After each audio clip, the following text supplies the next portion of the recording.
जो बात मैं बताने जा रही हूँ ना, वो थोड़ी शरारती है, थोड़ी प्यारी है और थोड़ी सी, हाय रामम, गर्म भी है।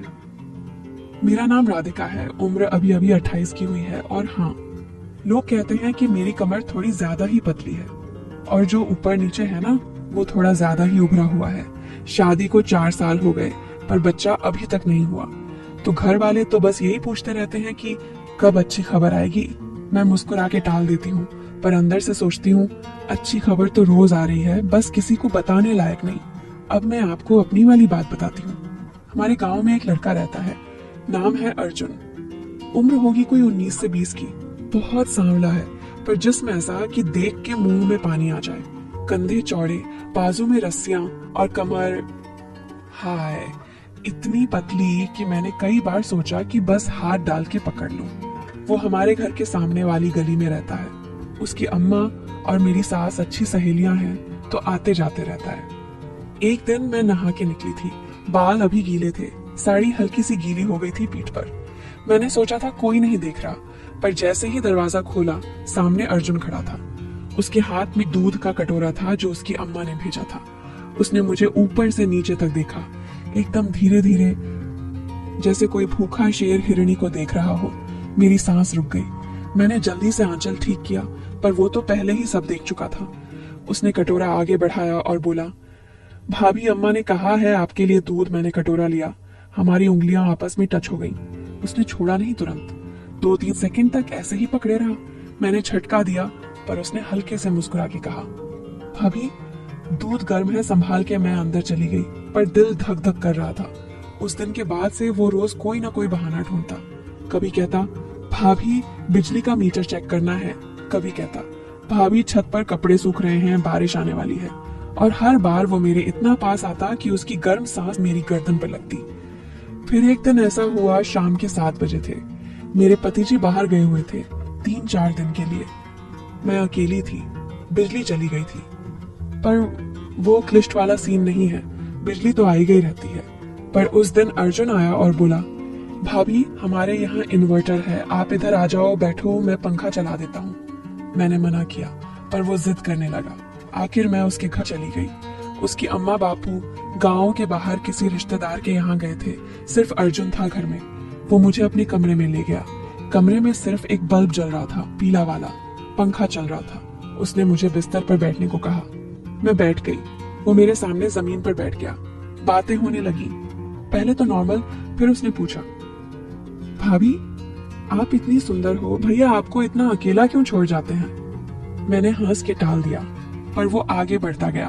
बोला, भाभी, मैं तो आपके सपने देखता हूँ रोज। मैंने पूछा, कैसा सपना?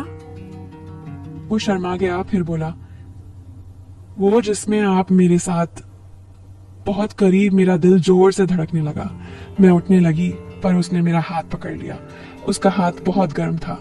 बोला, भाभी, सिर्फ इधर एक बार, कोई नहीं जानेगा, मैं मर जाऊंगा आपके बिना। मैंने हाथ छुड़ाया और बोली, अर्जुन, तू पागल हो गया है?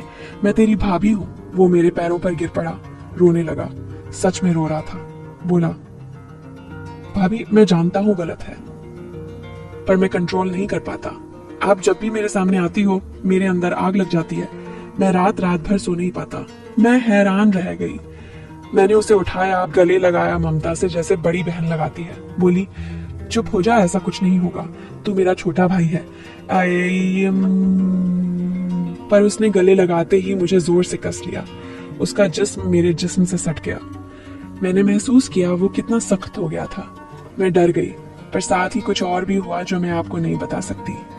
मैंने उसे धक्का दिया और बोली, अर्जुन, बस, अब मैं जा रही हूँ।